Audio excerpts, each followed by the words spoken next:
Welcome to Spells and Spoilers, the podcast where we dive into all things supernatural. This season, we're starting with Charmed, so grab your spellbook and your popcorn, and let's get magical. Welcome to Spells and Spoilers, a rewatch and reread podcast. I'm Aleacia. And I'm Elizabeth. This season, we'll go minute by minute through every episode of Charmed, giving you all the details and diving into the magic, the drama, and everything in between. That's right. Each week we're going to break down one episode of Charmed, and today we're starting with Season 1, Episode 6, The Wedding from Hell. But before we get started, just a quick reminder to follow us on social media, subscribe to the podcast, and leave a review if you're enjoying our deep dive. Okay, so before we get started, do you have any initial thoughts about the episode or the title, anything like that from The Wedding from Hell? So I think the title was fitting. I do feel like it was a slow start, but it was overall pretty good. Definitely funny. So I really enjoyed it. Well, I usually enjoy wedding content because if you don't know, I am a professional wedding planner. I own a wedding planning business. And so anything to do with weddings, I love to watch because I love to critique. You get all giddy about yes. it. I'm like, ooh, is this how I would do it? Is this how I would feel? All those things. So what can you take from that and use in your own everyday business? Yes, absolutely. So let's get into it. We start outside the Spencer house, and it's not really a house, it's like a mansion. But Allison is there, and Elliot walks up to her, and he's holding a rose, and he makes a joke, Mrs. Allison Spencer, I presume. And she says, "You mean Mrs. Allison Michaels Spencer, don't you?" And he asks if she wants to be alone. She says no, and he asks if she's getting cold feet. And she says, "No, Elliot, I am definitely not getting cold feet. I love you. You know that." "I don't know. It's just so overwhelming. I mean, after all these years of dreaming about us getting married, I just don't want anything bad to happen. That's all." And I thought the acting was so strange. It was very scripted. Yeah. Instead of passionate. Yes. It was very all of a sudden turned on a dime that it was this big cold deal. And I was like, okay. Yeah, it was very awkward. Yes. He suggests that they elope, which I think everybody does at some point during the wedding planning process. They suggest just not doing it and just eloping and being done with it. But she says that his mom would not allow that. While they kiss, Elliot's mom shouts, trying to get his attention, and Allison says, "Speak of the devil." And she walks up and says that she's been looking all over for them and asks if they got the marriage certificate yet. He says not yet, but they're going to go to City Hall tomorrow before the rehearsal dinner. Side note, I would never recommend getting your marriage certificate the day before your marriage. Never. No. At least 2 or 3 days. Not the day before. That's a really bad idea. Grace asks why not go today, and he says, "Mom, relax, will you? Why are you so bent about this?" And then Allison sees a blonde woman standing nearby looking very ominous and asks who that is. Grace says, "Oh no," and Elliot also asks who it is. Grace says, "It's someone I haven't seen for a long time." She walks over to her and says, "What are you doing here?" The woman says, "What's the matter? Did you forget about our little pact?" She says, "No, Jade, but I was hoping that you did. My God, you haven't aged in 20 years. Jade tells her that she could have asked for eternal youth. Instead, she chose wealth, power, and all of this. She says, "You've had a good life, haven't you?" Jade's friend, I guess? Minion. I'm not sure what she is. At first, I kind of got a intimate relationship between the two. I kind of thought maybe, because we find out later that this is a pattern for Jade, right? So I kind of thought maybe this was one of her kids. Okay, I didn't think about that. But I don't know if that's true.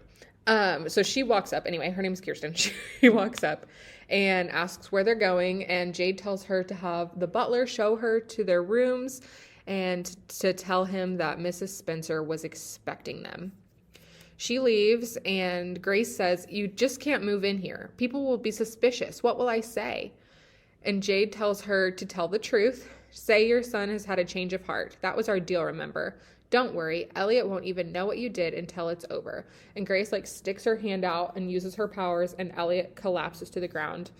Allison starts screaming for help, which I did think was like decent, I guess. At least she like had an emotion about it. I feel like it was like an awkward scream though. It was as if like not a panicked scream. Yeah. It was more of a somebody broke in my house and there they are scream, or I don't know. You were so particular about people's reactions. I'm sorry, like, make it real. You want to reel in the audience, like, give me something. On the screen, we time jump and it says 1 week later, and we are at the manor. Prue is knocking on the bathroom door. Piper is in there, and we cut into the bathroom, and Piper is holding a pregnancy test. Mm-hmm. She says, I'm almost done. Prue asks her to define almost, and she says, just give me another minute. And then she reads the box and says, or 2. Prue says, you're positive? Which Piper is ironic. says, I hope not. She says, I cannot be late today. And Piper says, I know the feeling. I do feel like this episode was probably the funniest so far. Yeah, it was definitely had some interesting little clips. Yes.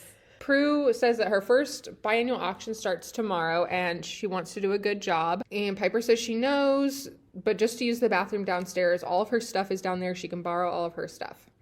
Prue leaves and Phoebe walks up to the bathroom and she knocks on the door and asks if there's any hot water left. And that will be like a running theme throughout the episode. Yeah.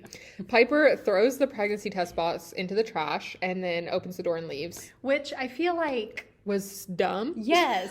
You knew that one of your sisters at some point was going to go in.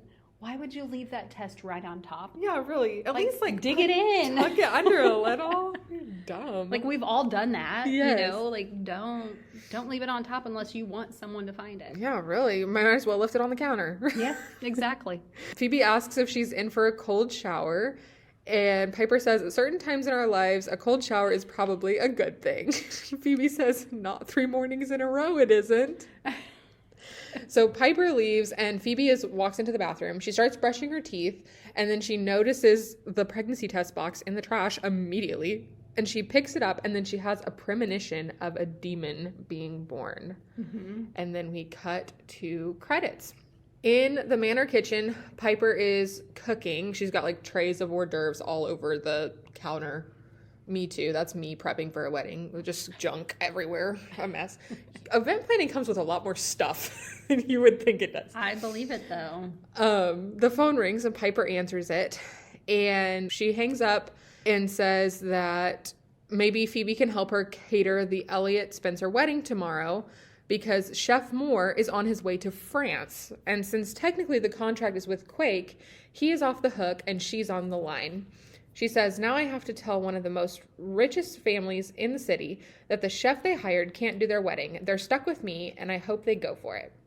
Prue says, bright side, who else can they hire in 24 hours? Piper, it's not the end of the world. True. Mm-hmm. Who else are they going to hire? Phoebe walks in and asks what's not the end of the world. And Prue says, Piper's problem. Phoebe says, oh, you know too? He says, she just told me. How do you know? Oh, Piper can definitely handle this. Frankly, I don't think anyone will even notice. And Phoebe thinks they're talking about the demon baby. Yes, so like you can clearly see it on her face. So like, shocked. Piper turns to Phoebe and says, I thought maybe you could help me. And Phoebe's like, me? What can I do? Yes. Piper says, pick up some supplies, tie some bows, offer moral support if I panic and freeze anything. $10 an hour. Prue says, oh, I'd take it. Good luck with the wedding. And Phoebe goes, okay, were you guys really just discussing a wedding? Like she's finally catching up. Like, wait a minute. Yes. And Piper says, yeah, what did you think we were talking about? Phoebe says, Jeremy and his aftermath. You know, you slept with him. And I don't know why Piper isn't immediately like, did you find the box in the trash? Because she doesn't bring it up until later. Yeah. But like, if I took a pregnancy test and then somebody immediately was like, you slept with your boyfriend, I was just wondering about the aftermath of that, I'd be like, get out of the trash can. Yes. Mind your own business. Literally. Piper tells her not to ever mention that warlock's name again. She says, it's over. He's in demon hell. End of story. Wedding, yes. Warlocks, no. Am I clear? Good, because there's nothing in me that wants anything to do with Jeremy ever again. Piper walks out of the room and Phoebe picks up one of the hors d'oeuvres and Piper yells from the other room, "Don't touch those." It's like that mother's intuition. Yes. So Phoebe puts it back. Outside the Spencer house, Piper pulls into the driveway and stops beside the intercom. She says her name's Piper Hallowell and she's the caterer. The man on the other side says, "I have Chef Moore listed as a caterer." Piper tells him that there's been a change and she's got ice sculptures melting over wedding cake, so she has to get in now. The man tells her that someone will be with her in a moment, and the gates open and 2 security guards walk down the driveway. A priest appears at Piper's window and says, "Please, I have to get into the compound. This is a matter of utmost importance. I must get in." And the security guards grab the priest. The security guard says, "Father Trask, we've been expecting you." Piper says, "Hey, easy on the padre there, buddy." And the security guard tells her to go in. The priest yells, "She is the bearer of the demon child. Beware Hecate." And Hecate is like a real Greek goddess. And she is the goddess associated with witchcraft, magic, the crossroads, the underworld, and the night. Interesting. So I found it interesting that they like chose a real mythical creature to like base the character on. I thought that was interesting. Yeah. Maybe they did some history search on that. Yeah, because I mean, she does have magic. Piper was like, "Okay, crazy man." She drives in. Bucklands, we're in Rex's office, and Prue and Hannah are looking at some items. Prue says it's a Aleacia warrior fertility goddess. Very rare, very powerful. The tribe believes that its mere presence would help a woman conceive. Hannah says, "You take it. My biological clock's not the one that's ticking." That was so funny. Like, that was a slap. Like, wait, what? Jeez. Yes. "Okay, Hannah, but I have a really cute boyfriend who is also an inspector. What do you have?" "Nothing." Her boss. Yeah, true. Because something is going on. There right is definitely something, yes. But I don't know if Prue knows that. Yeah. So. And Rex walks in and tells her that her sister's there to see her. She's waiting in her office. Prue asks which one, and Rex says, "The one who, upon seeing your office, said, 'Damn, I should go back to college.'" Prue says, "Phoebe. Well, for once her timing's good. The fertility icon has been cataloged." Rex says, "I'm sorry, it's no longer available." And when Prue leaves, he turns to Hannah and says, "That was very careless of you. You should know for whom we acquired this." Hannah says, "Look, her sister's catering the wedding. Prue won't even be there." And then we cut into Prue's office, and Phoebe is sitting at Prue's desk talking on the phone. I want to know who she's talking to. Yeah, because it never mentions it. Yeah. No. Phoebe says, "Oh, gotta go." Hangs up the phone. She says, "This place rocks. No wonder you ever want to come home." Prue tells her to get out of the chair. Phoebe says, "I love you too. I love too that you found time to scribble a morning shower schedule for we Hallowell sisters. I noticed I'm last." Which I thought was funny that she is scheduling shower time for everyone. Yes. Well, to be fair, Phoebe, you don't have a job. She can take a shower at 12 in the afternoon. Literally. What do you have going on that's so important? I mean, other than her looks. Yes. Prue asks what she's doing there and says she thought she was helping Piper with the wedding. Phoebe says, "I am, but I need to talk to you." And Prue tells her that she has 5 minutes. Phoebe says, "I had a vision this morning, and in this vision, a thing was being born. So I started to think back, 6-8 weeks ago, and Prue accuses her of being pregnant and says that that is why she came back from New York. Phoebe says, "No, but I shouldn't be surprised that you would think that. After all, I'm the irresponsible sister, the black sheep who always screws up, the dark cloud over the Hallowell household." Because that's how Prue makes her feel. So how else is she supposed to take that? It was definitely snappy, for sure. Prue starts to interrupt her, and Phoebe says, "Okay, I'm not pregnant." And Prue says, "Then why?" And Phoebe says, "Excuse me, I think I still have 2 more minutes. FYI, you have another sister who has had sex. Remember Jeremy, the guy who blew up in the attic, the warlock boyfriend? Think about it, Prue, because it wasn't me in that vision having the demon child. It was Piper. So if you won't believe me, you can believe my power." And then she turns and walks away, all sassy. Yes, she was very sassy. Rightfully so, though. Yes. We are back outside the Spencer house, and Allison is there, and Grace storms up to her and tells her that she has to stop calling Allison. "Do you understand?" Allison says, do I understand? Are you kidding me? What the hell's going on? Why won't Elliot return any of my calls? Grace tells her that she can't explain, and Allison says, you better damn well explain, because I'm not leaving here until you do. I have called the police, the sheriff. Nobody will listen to me. Nobody believes me. She asks who Jade is, and Grace tells her she's an old acquaintance of the family. Allison says, I don't believe that. Elliot would have told me about her. Grace says, there are many things about our family that you will never understand. And Allison is like about to cry. And she says, then let Elliot explain it to me. If he's going to marry somebody else, I want to hear it from him. Grace tells her that it's over and Elliot does not love her anymore. She says, I'm sorry, but he's going to marry Jade Damone. I know. Immediately, I was like, Damone? Really? Demon? Oh, God. Very, very ironic. I'm sorry, but if I'm a Hallowell sister and I hear that her name is Jade Damone, I'm like, a demon. That lady's a demon. Yes, literally. Like, even we're not even witches. Yeah. And we can catch on to that. Yeah, speak for yourself. As far as I know, okay. I have not discovered my powers yet. In the Spencer house kitchen, Piper is telling a cook to keep the pot at a simmer, not a boil. And it is like at a rolling boil. So we're well past simmering. Yes. It is definitely overcooked now. Piper walks over to a table and puts her face in her hands, and Phoebe walks in carrying 2 bags of groceries. Piper asks if she got everything, and Phoebe says most of it. I would be questioning, like, wait a minute, what do you mean most of it? Yeah. Like, I gave you a list for a reason. Get everything or don't come back. Yes, exactly. Piper tells the cook, no, wait, I've still got buns in the oven. And Phoebe says, you're not kidding. Oh, I love Phoebe in this episode. Piper asks where she's been because she expected her to arrive over an hour ago. And Phoebe tells her that she went to see Prue. Piper said, at the auction house, what were you doing there? And Phoebe says, adding more bricks to the wall between us. And I don't feel like Piper really caught on to that. Like, I think maybe she was just so caught up with work that she just went over her head. Me at weddings, honestly. Yeah. The butler comes in and says that Mrs. Spencer and Miss Damone will see them now. Piper questions that. And she says, I thought the bride's name was Allison. And the butler says she does not like to be kept waiting. His tone, like, I feel like Piper needed a backbone in that. Like, yeah. Don't talk to me like that. Yeah, we're both the hired help here, buddy. Yes. Like, but they wanted me. You know?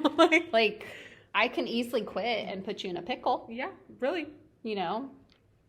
I was like, no. That is why did not like that tone. Our contract has a harassment clause, and it includes everybody. Anybody at your property. If you're hateful to me, 3 strikes, you're out. I'm going home. 3. I get 2. I do give them like a warning, and then, but like, we don't play. And see, that's me. You get your warning, and then I'm done with you. Yeah. Like, not happening. Well, I mean, I never want to leave an event. That is never the goal. But I also own the dang business, and I'm not going to put up with it. And like, you shouldn't. Even if you don't own it. Yeah. 2023, we had like a series of like really bad events. Not like bad on our part or anything, but like an aunt who was crazy, or like a mom who was a momzilla or whatever. Or like it rained or whatever. And we had one, and the mom, I'm like there for like an hour, and the mom had already made me cry. And I was like, absolutely not. And I added that into my contract immediately following that. Well, lesson learned. Yeah. I was like, absolutely never again is that going to happen, because that's so embarrassing. I did tell that bride that if her mom didn't show, we were going to leave.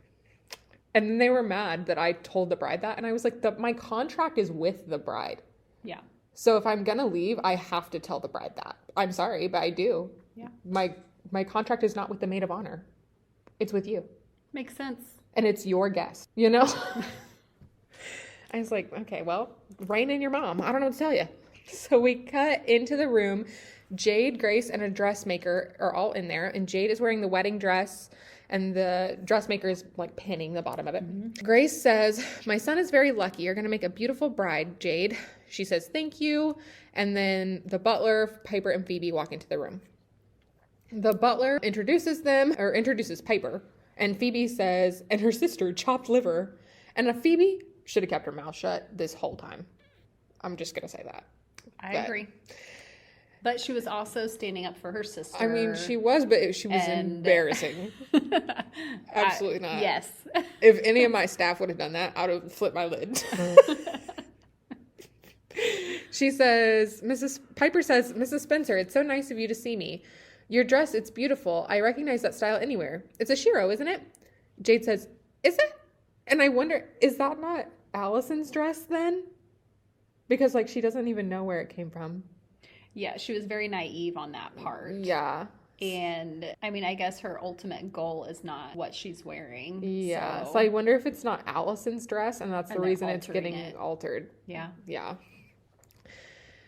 Grace asks how things are going in the kitchen, and Piper says, right on schedule. The lobsters are arriving tomorrow morning, the hors d'oeuvres are ready, Chef Moore is in France, and the puff pastries are baking. I love how she slipped that in. Like, yes. It flowed so well. Yes.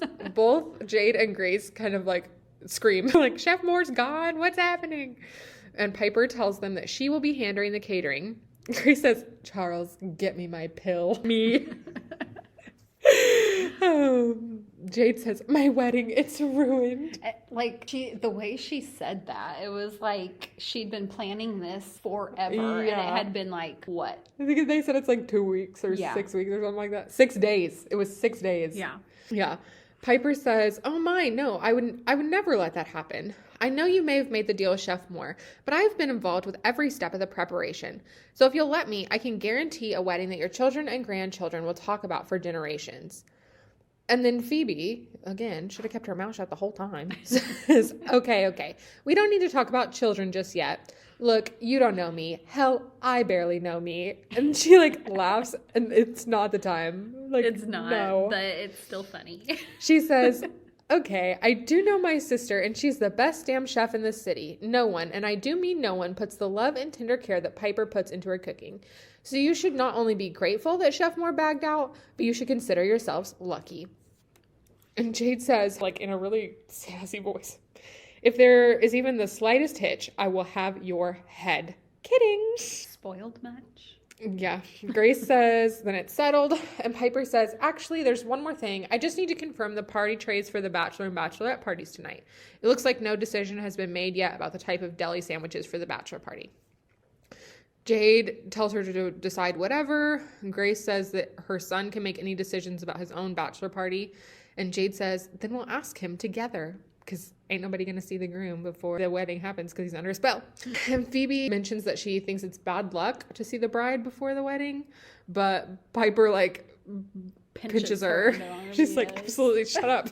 These people are mean as hell. They walk out of the room, and the dressmaker continues pinning Jade's dress, and Jade, like, turns, and the pin sticks straight into her leg, and Jade does not react at all. Like, no flinch, no nothing. Yeah. The dressmaker stops and stares at it in shock. And Jade is like, is there a problem? And the dressmaker's like, no, not a problem at all. I'm finished. Mm-hmm. Okay, bye. And she got up and was out. Yeah. Jade tells her to then go. And then we cut outside the Spencer's house. The security guards are there. And Darren, one of the security guards, runs over to a truck where the other security guards are standing and says that the priest got away. The head security guard, I guess, tells them to check the perimeters, go. He says, all sectors, code 3. Father Trask is on the grounds. Find him. It was so staged. Yeah. All the security guards kind of scatter, and then you see Father Trask is hiding inside the truck. And he takes off his coat and his collar and puts on, like, a worker jacket. I feel like that would be one of the first places that I would look. Really? Because I've seen a lot of movies. I'm sure they've seen a lot of movies. I feel like they were standing right in front of the truck, which is probably why they didn't look there. Because they were like, oh, he couldn't have snuck in here. We're super highly trained. But again, people have seen movies. And then he sticks this big, long knife down his pants and dagger gets out of the truck. Yeah. The way he put it in his pants too. Yeah. like this is slow motion. It's not a small dagger. No. It's like the size of a forearm, and he puts it directly, like, under his belly button in his pants. Yeah. And then he, like, crosses Yeah, he doesn't even button the jacket. He just crosses it. Like, I'm going to stick that to the left or right, or even put it in my pants behind me. Yeah. And not hold my stomach closed with my jacket. Yeah. I don't know. It was pretty comical. The most suspicious way to wear a jacket is just crossed in front of you like that. Yeah. It was pretty funny. We cut inside the house, and Allison is sneaking into Elliot's room. Elliot is laying on a bed reading a magazine. It's like a Honeymooners or whatever magazine. And she sits on the bed. She says, "Oh, Elliot, what have they done to you?" He puts down his magazine, and he just like stares at her blankly. Mm-hmm. And she says, "Listen to me, Elliot. You can't go through with this wedding. Jade doesn't love you. She barely even knows you." And then Grace, Jade, and Kirsten all walk in. Jade says, "Well, if it isn't Allison." And Elliot kind of like sparks to life a little bit. And he's like, "Allison?" She's like, "Yes." Jade tells them not to just stand there, to call security. Allison says not to bother because she was just leaving. And Kirsten says that she will show her the door. And they leave. In the hallway, the alarm is going off. And Piper and Phoebe are running down the hallway. Piper asks what happened that's causing the alarm to go off, and Father Trask walks by them. Piper says, "Hey, that's the priest." Kirsten has a hold of Allison's arm and is pulling Allison down the stairs. Jade and Elliot are standing on the second floor looking over. Allison yells, "Don't forget, Elliot. Remember what I said. It's not too late." And Elliot asks them not to hurt her. Which I feel like their love is so strong that even though he's under a spell, there's a part of him that is aware still. Yes. Piper and Phoebe see Father Trask walking up the stairs with the knife. They call it the poignard in his hand. And they run off. Cut to Elliot's room. Jade is staring out the window. And Father Trask walks in holding the poignard up and in front of him. Jade turns around and says, "Father Trask." He says, "I banish thee back to the underworld, Hecate." Jade says, "Not today, Trask." And then behind him, Kirsten like appears. She like pops up like a gopher. Yes. You know the little thing where like people will stand behind the couch and they'll do the little stare, like crouching down. You're going downstairs. That is what it reminded me of. Is like, oop, or going up an elevator. Oop. Yeah. Like, where did she come from? How did Father Trask not see her? Was she slithering on the ground? And yes. It was so random. Like, she could have at least like stepped from the side, but no, she literally goes upward. Yes. It's just great. Yes. She turns into a demon, ugly demon. Yes. And grabs him by the head and snaps his neck. And Jade tells her to get rid of him.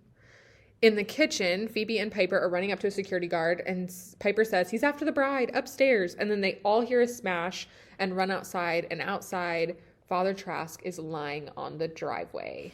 I also feel that, you know, Phoebe and Piper seen him going up the stairs with the dagger. Mm-hmm. Like, it was not an ordinary knife. Yeah. Like, in my mindset, I would almost be chasing after him, not going to find a security officer. Security guard, yeah. Like, being a witch, I'd be like, that's not normal. And then go. Because they could have used their powers or something. You know what I mean? Yeah, like, even if they thought Jade wasn't innocent, like, they'd be protecting her if they followed him. Exactly, you know? Yeah, I don't know, dude. Makes no sense. As soon as I saw Trask, like, lying on the ground, like, as if he had committed suicide, I was like, where's Andy at? Andy finna have this case cracked wide open. And then you hear his voice. Yes, no, and then the police arrive, and Andy's there. It was like you had a premonition. Yeah, it was like I did. Phoebe, Piper, and Allison are all standing nearby watching the scene. Allison is crying. Piper hands her a tissue. And Piper says, "This is all kind of freaky, huh?" Allison says, "You have no idea." Phoebe says, "What my sister meant to say was, what's up with you and Elliot?" Like, very direct. I love that about Phoebe. Phoebe asks if she loves him, and Allison says, with all her heart. Phoebe is confused, and Allison says, "I've got to go," and she leaves. Piper says that this is so sad. They have to do something. They kind of ponder what they would do. Piper says, "We're good witches. It's our job to help." And Phoebe says, "I wouldn't be worrying about Allison's problem just yet." And she pats Piper's stomach. Because Piper has yet to figure out what Phoebe's deal is. We cut over to Andy and Morris. They're questioning Jade. She says, how many times do I have to go through this? And he says, until I'm sure I understand. Did you say Trask chased you to the window? She says, yes, with that big knife. He was saying the most horrific things, crazy things. He lunged at me. I screamed and I ducked. And the next thing I knew, he was dead. It was awful. Can I go now? I have like a million things to do before my wedding tomorrow. Morris says, sure. She walks away. Andy says, sorry, the dead man on your driveway is such an inconvenience. Morris says, welcome to the lifestyles of the rich and shameless. I do feel like she played that role very well. Yes. Like, I mean, we know she's something. Yes. And the way she portrayed, like, entitled people. I mean, I don't know anyone that's very entitled, but, you know, just from reading and watching the movies, she played that very well. Yes. Andy looks up at the broken window and says, look at that window, Morris. Look where Trask landed. Tell me how anyone could jump that far. And Morris makes a joke and says, that's why we get paid the medium bucks to figure it out. And I say that all the time, that I get paid the medium bucks. So I wonder if that's where I got it. Inside the house, Grace and Kirsten are on the second floor. Grace says, Kirsten, killing a priest was not part of our deal. Kirsten says, word of advice, you keep your eyes closed and your mouth shut. In 24 hours, Jade will be pregnant and this will all be over. Kirsten turns to leave, but Grace grabs her arm and says, if anything happens to my son, Elliot, and Kirsten tells her that she should have thought about that before she agreed to the arrangement. And then she says, let me remind you about one more thing, Mrs. Spencer. We're still on the second floor. And then she walks off. Yes. Oh my God. Like, can a threat be any more of a threat? Really? She played that role very well too, though. Yeah, she did. Like, she gave off the bitch vibe. Yes. Big time. Buckland's in Prue's office. Prue is sitting at her desk when Rex walks in. He asks if she wanted to see him, and she says, yes. I wanted to know what you wanted me to do with the fertility icon, the companion piece to the female icon, the one that he didn't want cataloged before. And Rex says, yeah, go ahead and tag this one for auction. That particular client only wanted the female icon. He says, it's a wedding gift, actually, quite an exquisite one at that, for the Spencer bride. Prue says, Spencer, really? My sister's catering that wedding tomorrow. Rex says, small world. Is that the sister I met, Phoebe? And Prue tells him that she has another sister, but Phoebe is going to be helping. And Rex asks if she is also going to be there. Prue is confused. She's like, I don't do weddings. Also, not your business. Like, Yep.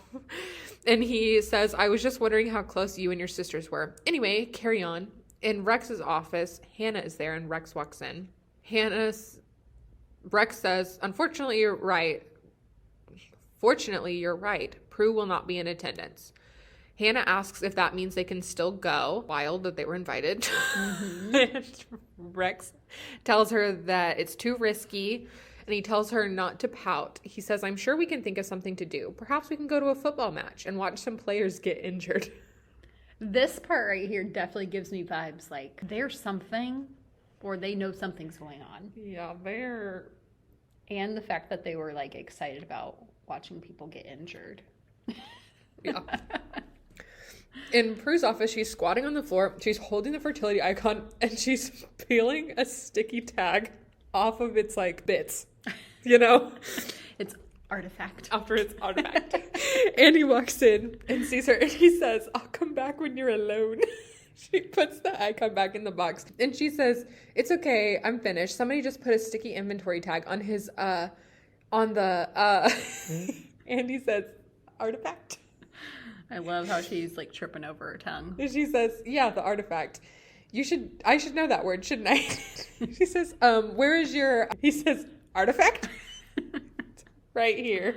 And he pulls out a large envelope, hands it to her. And he says, it's the knife I called you about. Thanks for seeing me on such short notice. She opens the envelope and she pulls out the poignard and looks at it. She says, it's exquisite. It's 14th century Italian. She reads the words engraved on the blade, which is in Latin, which I am not going to try to read. But it translates to, I shall not It translates to, I shall not rest until the demon is vanquished. She looks to her computer, trying to find more information about it, and asks if he found this at the crime scene. Andy said it was on the victim. It belonged to a priest. He was at the Grace Spencer estate. Prue questions that and says that Piper is catering the wedding there tomorrow. Andy says that he saw her and Phoebe, but not to worry because they're fine. A picture of Hecate appears on the computer, and Prue says, this can't be a coincidence, just out loud for anyone to hear. And Andy is so confused. He leans over the table to look, but Prue moves the computer so he can't see. Prue says, nothing, I'm just mumbling to myself. Do you mind if I keep this for a while? I would like to show it to Russell in armaments. I don't know how you say that. I would like to show it to Russell in armaments. Andy says, sure. And Prue stands up and leaves the room. Andy then walks around the desk and looks at the computer screen. Like she scoots the computer away from him, but then doesn't get out of it. Yeah, like doesn't close the screen at least. Yeah. Like anything. Like, come on, Prue. You're better than that. Yeah. In the manor kitchen, Phoebe is looking at a picture of Hecate in a book. Piper walks in holding a box of stuff.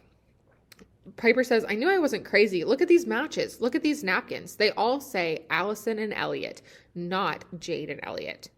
And look at this. It's Chef Moore's contract for the wedding. Up top, it says the wedding of Allison Michaels and Elliot Spencer. Allison is supposed to marry Elliot tomorrow, not Jade. Phoebe says that's probably why she was crying and wonders what happened. Piper says, can you imagine watching the man you love marry somebody else? Phoebe says no, and Piper says that means that they have to help her because they're the only ones who know, and they're the only ones who can.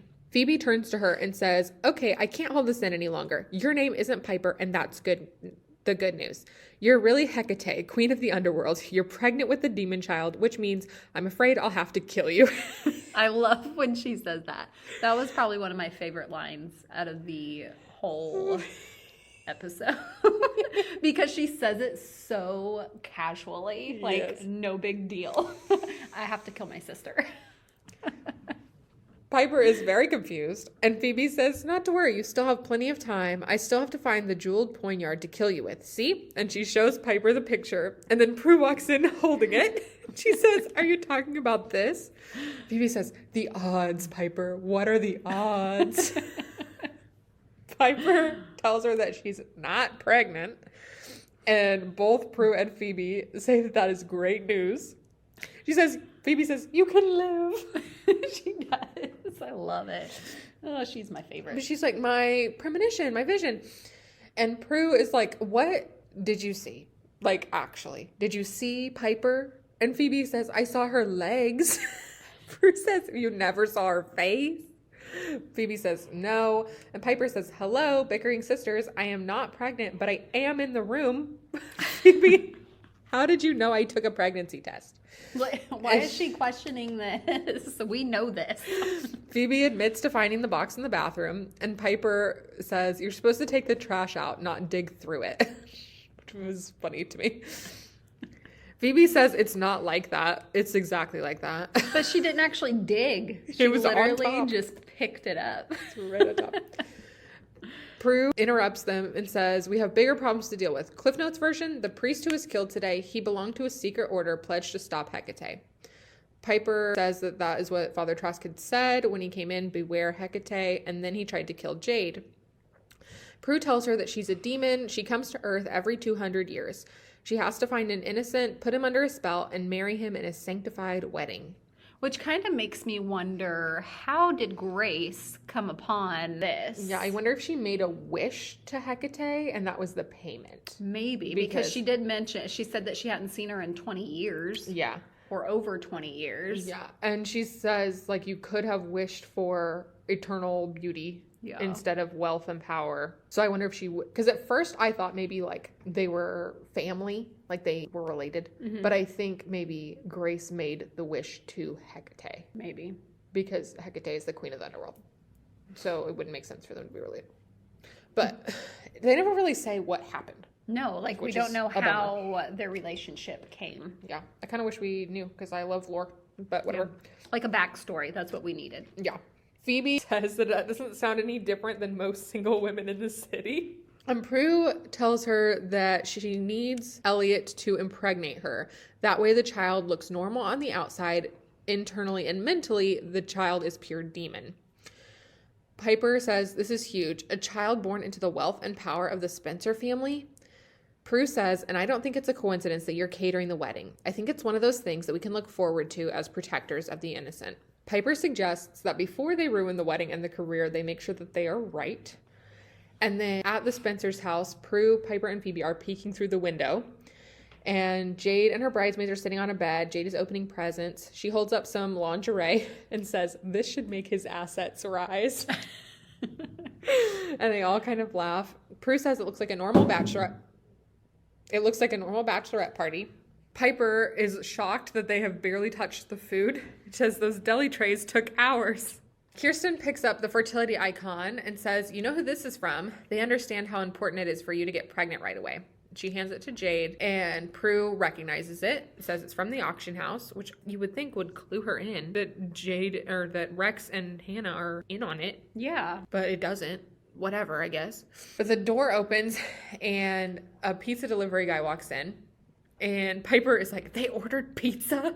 She's so insulted. Yes. The guy opens his pizza case and gets out a tape player and turns it on, and then he starts dancing because he is a boombox. A stripper. I thought it was small to be a boombox. He's not even cute. No, not really. They could have done way better. Well, they were like, he's gonna be on screen for 10 seconds because we're about to murder him. Well, still. Yeah. Kirsten says he looks good enough to eat, and then the women do proceed to murder him. You see Jade's talons on his chest as she scrapes him. Yeah.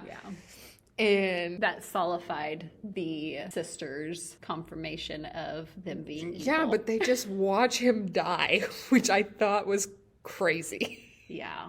Which I know they didn't really have a plan at that point, but and what were they going to do? Because he's already kind of dead. Yikes. In a way. He did not put up a fight. No. He wasn't a small man. No. He could have put up a fight, but instead he's being drugged down. And I get it. She's supposed to be a goddess. Yeah. But make it worthwhile. In the conservatory at the manor with the sisters, Prue says that we have to stop them. Phoebe says there's only one problem with our plan. We're assuming that Allison is going to be a willing accomplice. And Piper says that she still loves Elliot, so she will definitely be a willing accomplice. Prue says the Book of Shadows says that the spell can be broken by a declaration of love sealed with a kiss. Piper says it's really romantic. It's like a fairy tale. And she says, and once Elliot is out of her spell, Jade's out of luck. No wedding, no honeymoon night. Prue says, no honeymoon and no sex, no monster child spending alternate weekends with daddy. Which was funny, but also I felt unnecessary because we get it. They're not going to be on a honeymoon. You don't have to tell us that they're going to have sex on their honeymoon. I got it. Thank you. Yeah, not everybody does. I guess. A sad honeymoon. That's fine. Phoebe says, I still say we rely on our power of three thing and Exne, the monster bride, and her carnivorous bridesmaids. Piper says they're supposed to help people, not harm them. Okay, harm who? All you're harming is the monster and the demons. Irrelevant. And then maybe the spell will be broken because they'll be dead. Yeah. You don't know. Prue says that's exactly what they're going to do. She tells her that the two of them need to get Elliot, she'll get Allison, and then they'll meet together at the front gate no later than 2:30. She asks if everybody has their weapons. Piper grabs her phone. Prue grabs her phone, and Phoebe grabs the poignard. Prue says, I'll take that. She takes it from Phoebe. And then Phoebe just grins, the grin she had. It was funny. She says, it's time to shower, shampoo, and go kick some Hecate butt. And she leaves the room. And Phoebe says, did she just say shower? Then at the same time, they're like, the hot water. And they chase after her. Yes. In church, in a room, Andy and Morris are looking around. Morris is on the phone. Morris says, okay, hey, thanks, hangs up the phone, and Andy asks if that was the ME report. Morris says it was officially a homicide. The priest's neck was broken before he went out the window. Andy says, I told you, he's cracking the case. Yeah, he's got that intuition. Morris says, so what, you're saying that little 120-pound bustling bride tossed him out the window? I don't think so. Andy suggests that they watch the security tapes and because they will show who did it. And Morris says that that is a great idea. He gets a little notebook out of his coat pocket. And Andy's put like... that on his to-do list. Andy's like, I already had them sent to the station. He goes, yeah, you did, didn't you? And they leave. Of course he did. At the manor, the doorbell rings and Prue walks into the foyer and opens the door. And it is Allison. Prue tells her thanks for coming. And Allison says, you said it was important. And Prue shows her the napkin. Allison asks where she got it. And Prue says it won't take long. Back to the Spencer's house. Everyone is bustling around getting ready for the wedding with Phoebe and Piper there. And I need to talk about these outfits because unless they were a specific request from the couple, it is not appropriate for a vendor to wear a white jacket to a wedding. In the industry, we call it vendor black because all the vendors wear black. You do not wear I've noticed white that though. Yeah. to a wedding ever. Like anyone, really. No, unless the bride specifically requests that you wear that color, which is very, very rare. Mm-hmm. It only happens if the bride is like wearing a different color. Yeah, and everyone else could wear white. Yes, the vendors should not be wearing white. Like, and I can't almost had an aneurysm when I saw it. I was like, what are you wearing? And they were awkwardly made too. Yeah, they had like shoulder pads. Which are in style right now too. They are. I do but like a shoulder pad. It had like a tiny little button and it was like crop topped. Yes. It was fitting, crop topped blazer style. And that's not. But also, I wouldn't think that'd be comfortable. Especially if you're the caterer, you wouldn't wear white because you're going to get food on your clothes. Mm-hmm. So that does not make sense. It literally was bizarre. Whoever did the costumes failed. Facts. Should have called me. I'd have told them immediately. Black. Wear black. Yeah. Usually they wear like chef coat kind of style. Or even like polo shirts, but not that. That was crazy. Maybe the rich people are in a different tax bracket than who are hiring me, but I have never seen that. Outside the Spencer's house, I already said that. Piper tells a guy to get the tray to the kitchen right away. And then she walks past another woman who's holding another tray of food, and she says, "Not in the sun, get an umbrella." And Phoebe says, "Correct me if I'm wrong, but aren't we trying to stop this wedding?" She says, "You're right, I just can't help myself." And that is me. I go to like other people's events as a guest, and I'm like bussing tables. Girl. Like I just want it to be perfect. There are so many like friends and family members that have been like, "Aleacia, do you want to do stuff at my wedding? Do you want to help me plan it?" The only bummer of that is you never get to be a bridesmaid because they want you to plan their wedding. Mm-hmm. They don't want you to like be in it. And that's really sad. I just want to wear a bridesmaid's dress one time. My sister asked me to be in her wedding, so we'll see. I might get to wear a dress. Phoebe tells her to forget the food and come on. We go back to the Manor Conservatory with Prue and Allison. Allison is crying. She says everything was fine, right on schedule, until about 6 days ago. That's when Jade appeared out of nowhere and started working at the Spencer family business. And before I could say I do, I was out and she was in. End of story. Prue asks if she talked to Elliot, and Allison says that they wouldn't even let her see him. Allison says it wouldn't make a big difference anyway. The Elliot I know, the Elliot I love, isn't here anymore. Prue asks what if she told her that Elliot isn't himself because this woman has him put under a spell, so to speak. And she says, "Allison, Elliot loves you, not Jade." Allison says, "If that were true, I would be the one walking down the aisle today." Prue says, "You still can be. All you have to do is crash your wedding." Allison is kind of shocked, and Prue says, "It's not that crazy. The man you love is marrying someone else. Don't you want to do everything within your power to stop him?" Allison says, "It's not a fairy tale. Real life doesn't work that way." And Prue asks, what if she could get him back? I kind of feel like that statement's not very true because I feel that a lot of people would attempt to crash the wedding. If you are strongly feeling that they should not be together, you're going to do something about it. Especially if you call off the wedding 6 days before the actual wedding. We were in love 6 days ago. Yeah. And then all of a sudden you love somebody else. I'm at the wedding. Yeah. Like there's going to be a scene. Yeah. And I'm going to be the center of attention. Definitely. Prue asks if Allison will let her help And Allison says, you don't even know me. Why would you want to help me? Prue says, have you ever seen that television show where there's a woman who's an angel and she helps strangers every week? Allison says, I love that show. Prue says, don't get too excited. I'm nothing like that.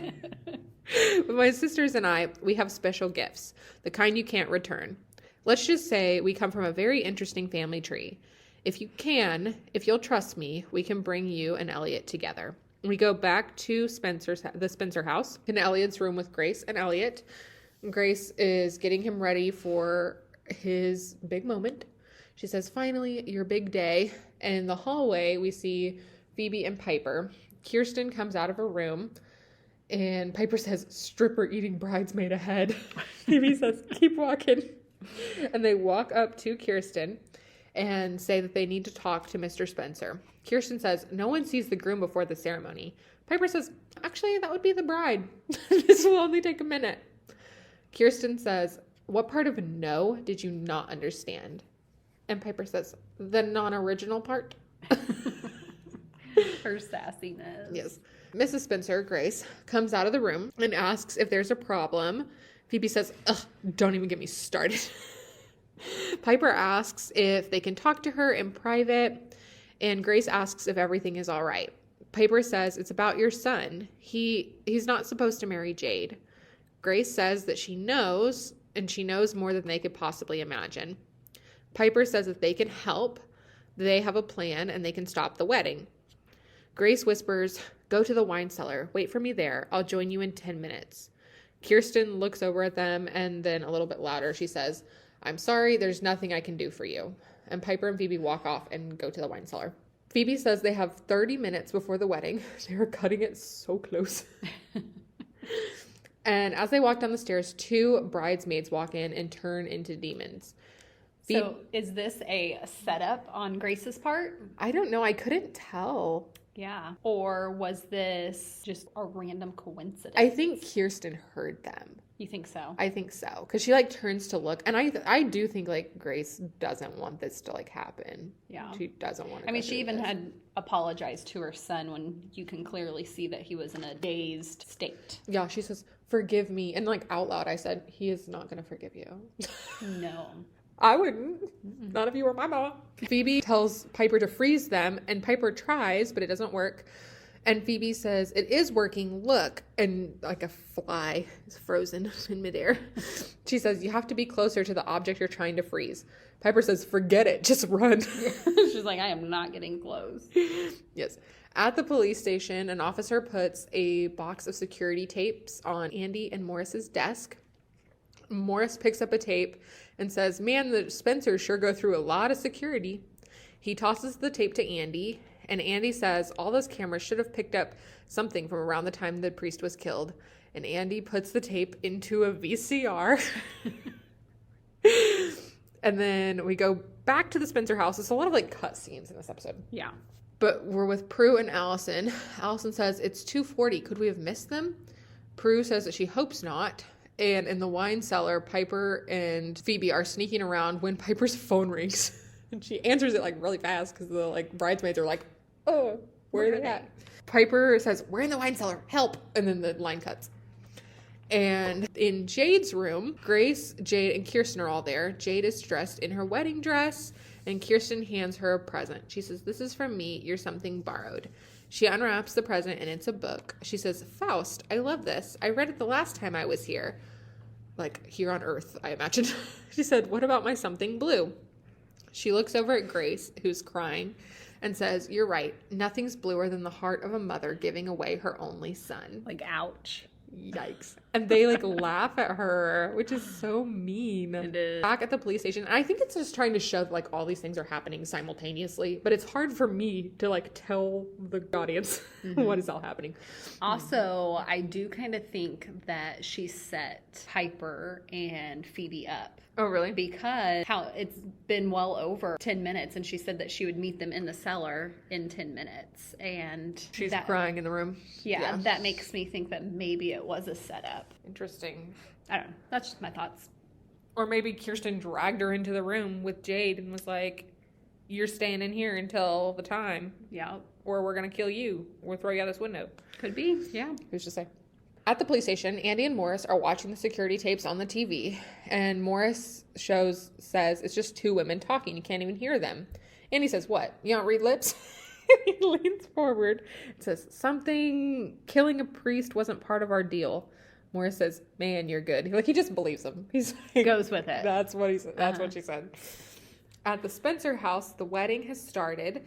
Jade is walking down the aisle. She stands next to Elliot and they face the priest, and the priest starts the ceremony. In the wine cellar, Piper and Phoebe run up the stairs and the demons follow them. The wedding has started without the bridesmaids. I just want to say that. And the bride could care less. And the bride does not care. That would never happen at any of my weddings. Future clients, just letting you know. Your bridesmaids will be there or I will cry. Phoebe says, okay, they're really close now. Freeze them. And Piper does. And then Prue comes in, tells them to duck, and then uses her power on the demons, and they fly into the wine boxes. Prue asks if they're okay. Phoebe says yes, and tells her nice timing. Piper asks where Allison is, and Prue says she's upstairs, and they all go back to the wedding. The priest is saying, if there's anyone here who knows of a reason that these two should not be joined, speak now or forever hold your peace.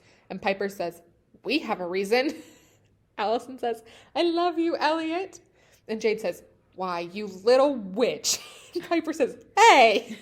So offended. Jade says, by Asteria and Perseus, open the sky and do your worst. And she holds her hands up to the sky, and then you see dark clouds swirling and lightning. The lightning was terribly CGI'd in, but dark clouds and lightning. And she pulls Elliot, tells him that she's coming with them. He's coming with her. It gets very windy and storming. All the guests start running. Andy and Morris pull up in the car. Andy says, well, isn't this exciting? I wonder what's going on here. I like how they just parked. Yeah. Right at the gate. They're police officers. They do whatever they want. I wish they would have been there for the spell part, though. If they would have been there, just 30 seconds sooner.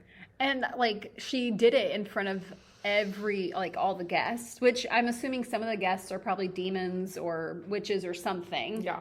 Because of the list of all those that wanted to witness her demon baby to be born. Yeah. But, some of them I wouldn't think would be anything but human. Yeah.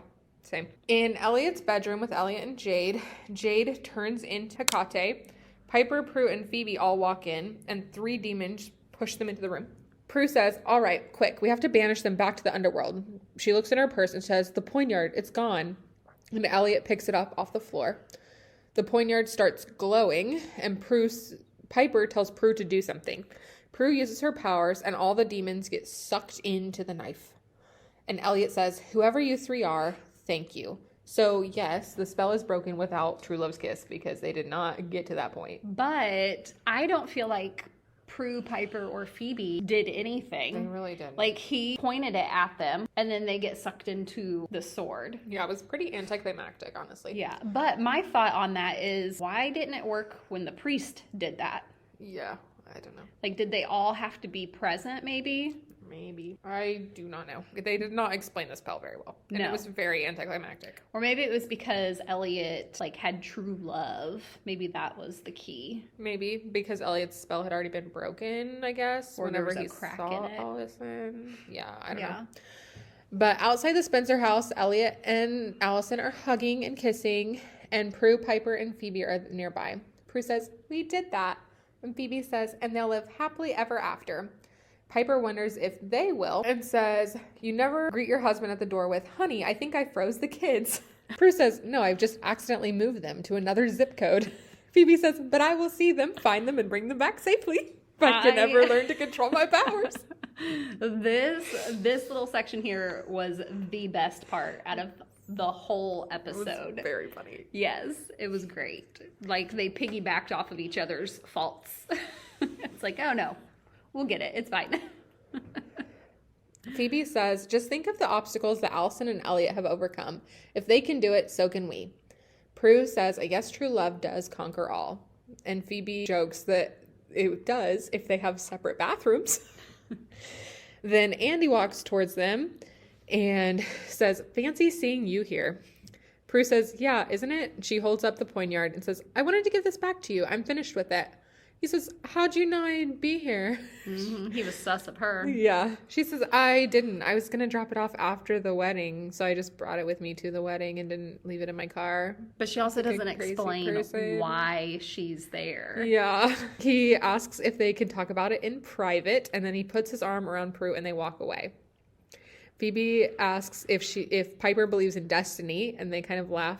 And Piper says he believes in destiny. And that is the end of the episode. So, Elizabeth, who is your witch of the week? So I picked Phoebe just because I feel like she had the most funny lines out of the episode. Very nice, very nice. What about you? Who's your witch of the week? I picked Piper because she had the most stress because she was basically running this whole dang wedding. And you can relate to her. And I can relate to that. You felt her. I would cry if I had to solve this magical spell mystery while I'm trying to do a wedding. That sounds horrible, actually.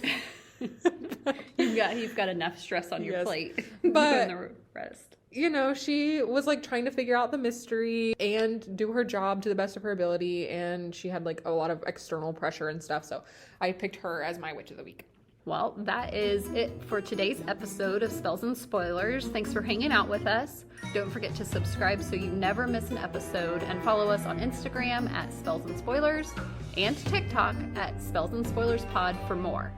We'll be back next time with more supernatural fun. See you then. Bye.